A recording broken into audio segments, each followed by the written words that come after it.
Hello and welcome, David Judge here, and in this short video I'm actually going to answer another really important outsourcing question that I get asked all the time.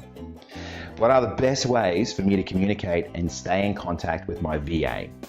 Now when I'm talking VA, of course, I'm referring to a virtual assistant, more commonly known as an outsourced team member.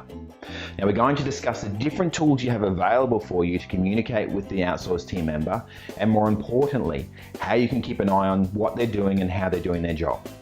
Yeah, important. Now before that, I talk to a lot of people about outsourcing. This is my passion. And you know, what's really common when I'm out there and I'm talking to people that have outsourced before, the most common thing that they say is they feel that they weren't actually getting real value for their outsourcer. You do get those people that strike it rich, if you were to call it that, once off, but the most common thing is they don't feel like they were getting true value from their outsourcer. They would say a task that took them, as an example, 5 hours to perform would take their VA to perform, take the VA 25 hours to complete.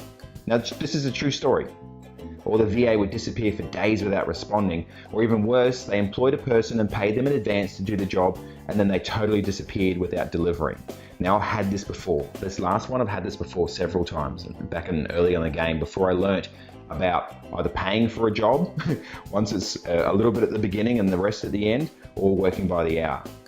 Now, what's even more interesting is of all the people that I'm talking to that have had bad experiences, now a lot of them are using 2 of 5 methods that I'm going to be sharing with you. Okay, so let's cover off those 5 methods now that every business should be using to communicate and stay in contact with their VA. Okay, number 1, a way to capture what they're doing. Now, the best way to do this is through screen capturing software like Hubstaff, which is my personal favorite.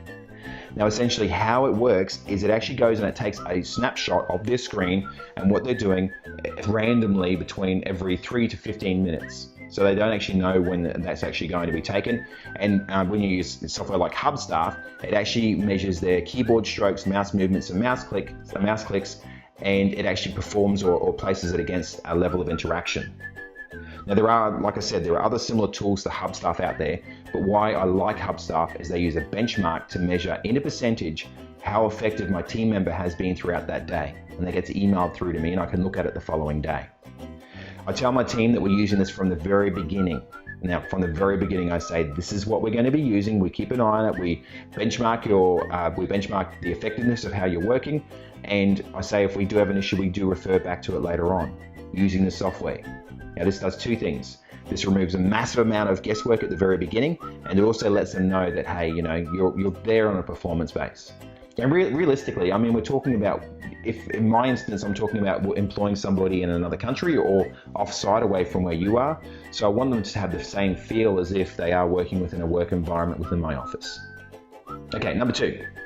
Now, number 2 is a method to make sure that you are instant messaging, so you stay in contact with people via instant messaging.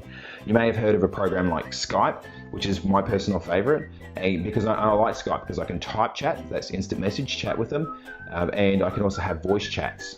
And I also, because they're using Skype, I actually let them know when I want them to be online, and I get them to say good morning to me, or good afternoon at their assigned time when they're going to be coming online. And I like them to be there.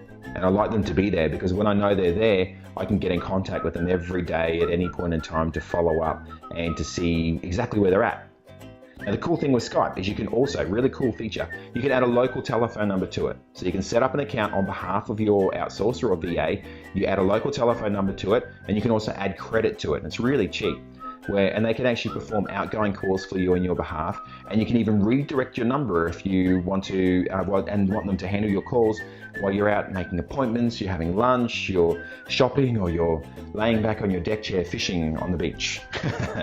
Okay, so number 3, let's move on. A way to share documents.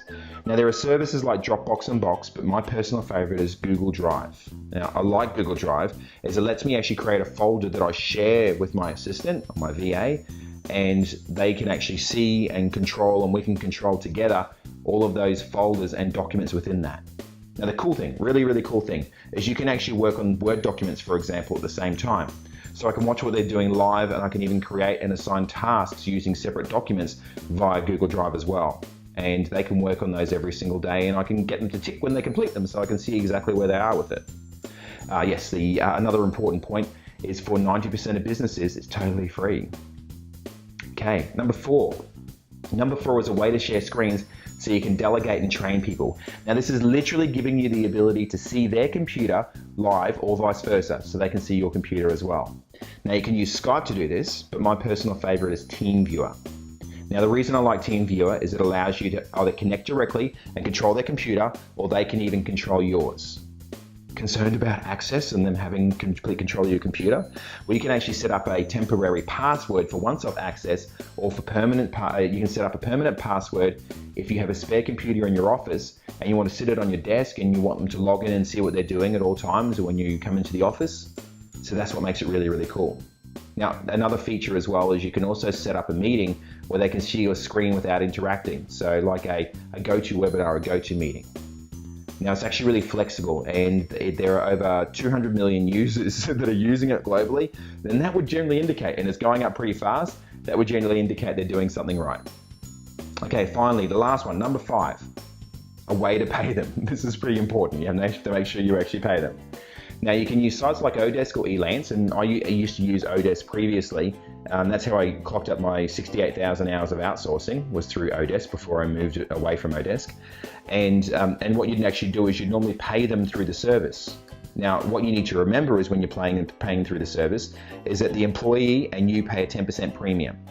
So what that basically means is if you're employing somebody for $7.70, Odesk or that sort of service will take 70 cents from you.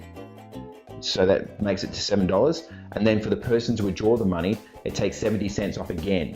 So that means that they normally get about $6.30 for every $7.70 that you pay. Now, unless you're like me and you have a bank account in each of the countries where you actually outsource to, then my favorite would be PayPal.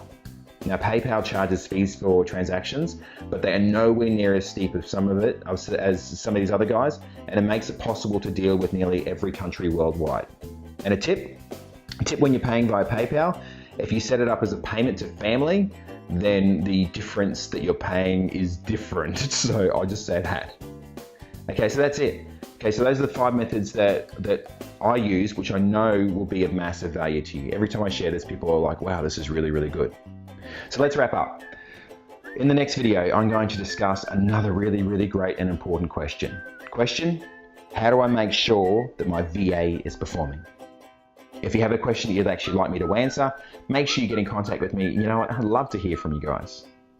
As always, this is David Judge, showing businesses how to get more done, get your costs down, and enjoy your life.